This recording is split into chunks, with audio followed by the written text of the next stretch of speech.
Hai teman-teman semua, welcome back to my YouTube channel. Terkadang memang aku kurang konsisten ya teman-teman, karena selain memang punya kerja yang penuh waktu atau full time job, aku juga ada kegiatan-kegiatan lain. Dan salah satunya adalah ini. Saat ini aku sedang berada di Lombok, di Nusa Tenggara Barat untuk menghadiri acara Y20 Youth Summit. Ini adalah satu rangkaian dari G20, tapi ini khusus untuk acara kepemudaan-nya. Dan ini adalah pre-summit yang kedua yang dilaksanakan oleh Indonesian Youth Diplomacy sebagai salah satu, bukan sebagai salah satu, tapi sebagai penyelenggara untuk kegiatan G20 pada tahun 2022 ini, dan Indonesia menjadi tuan rumahnya. Teman-teman, di vlog kali ini aku mau kasih masukan atau saran buat teman-teman semua yang ingin mendaftarkan beasiswa baik di dalam ataupun luar negeri. Mengenai apakah itu? Adalah mengenai esai. Nah, teman-teman, seperti yang kita ketahui bersama bahwa ketika kita mendaftarkan sebuah beasiswa itu pastinya ada nih ya beberapa persyaratan, dan salah satunya itu adalah membuat esai. Nah, di dalam setiap beasiswa itu juga berbeda-beda. Mungkin ada yang 1, ada yang 2, ada yang 3, ada yang 4 pertanyaan yang perlu kita jawab, dan itu kita katakan sebagai esai. Atau mungkin kalau daftar ke universitas mereka minta personal statement. Itu biasanya 1-2 halaman gitu. Nah, masukan dari aku nih ya. Ini akhir-akhir ini banyak banget yang nge-DM aku, yang email, yang nanya nih ya, yang minta pendapat, minta feedback untuk lebih kayak memberikan review atau feedback tentang esai yang udah mereka tuliskan. Aku sih orangnya fine-fine aja, and I'm happy to help. Itu sebenarnya.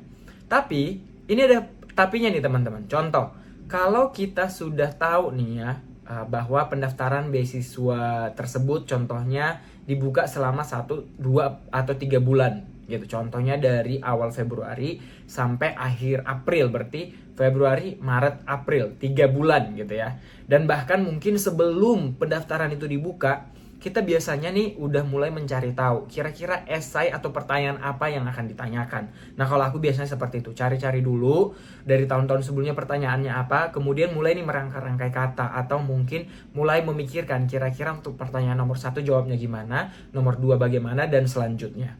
Nah, atau kalau kamu nih baru tahu gitu ya, karena saking sibuknya dengan semua aktivitas kamu, sehingga kamu tahu ketika itu dibuka. Dan kamu kan punya waktu 3 bulan, seperti yang aku bilang tadi, contohnya dari Februari sampai April. Itu 3 bulan. Kalau masukan dari aku teman-teman, usahakan dalam waktu 1 bulan itu benar-benar kerjakan itu semua. Kasih waktu kamu, fokuskan diri kamu untuk menuliskan esai tersebut. Nah, once 1 bulan itu udah selesai, di bulan keduanya teman-teman mulai diminta feedback dari beberapa teman dekat gitu. Jadi nggak buru-buru. Jadi ada beberapa orang yang udah reach out ke aku minta seminggu lagi, 2 minggu lagi ini penutupan kak, boleh nggak dibantu? Bang, ini 2 minggu lagi akan ditutup, boleh nggak sih bantu review, bantu feedback? Nah, gini, kalau aku pribadi sebenarnya mau membantu, tapi seperti yang aku bilang, ini aja waktu aku untuk mengerjakan yang lain aja masih kurang, apalagi untuk memberikan waktu untuk itu. Nah, maksud aku di sini teman-teman, sebagai pengingat aja, kalau bisa jauh hari sebelum penutupan pendaftaran beasiswa itu, teman-teman udah kasih tuh ke beberapa orang untuk diberikan feedback.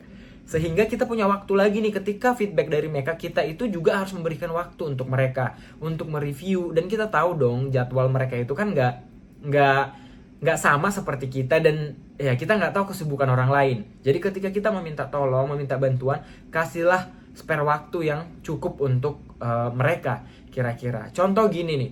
Nah, sudah mulai kita dari Februari buka pendaftaran. Jadi di awal Februari itu langsung minta tolong aja teman kamu. Contoh, Bang, ini aku lagi mau mendaftar beasiswa A.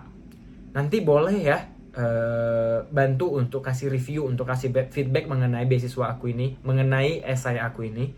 Nah, itu dikontak jauh hari dan buat deadline-nya. Contoh, aku nanti akan kasih bang, contohnya sebulan sebelum penutupan. Jadi nanti kira-kira tanggal sekian ya bang, aku akan kasih tanggal sekian ya kak. Jadi nanti aku mohon bantuan kakak, aku tahu kakak sibuk dan segala macam. Contoh gitu.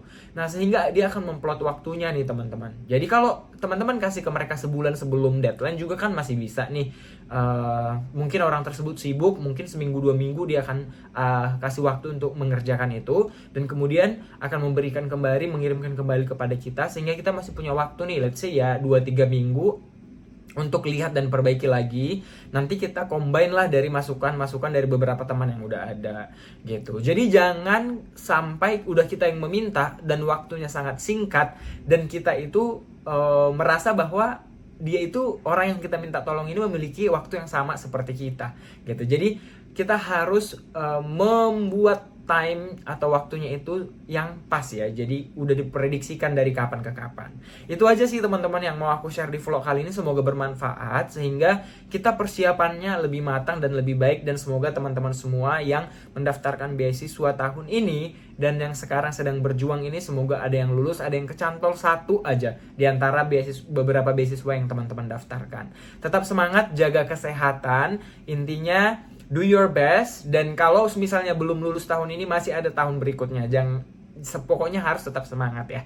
Itu aja sih dari aku, dan sampai jumpa di vlog berikutnya. Semoga bermanfaat dan menginspirasi ya teman-teman semua.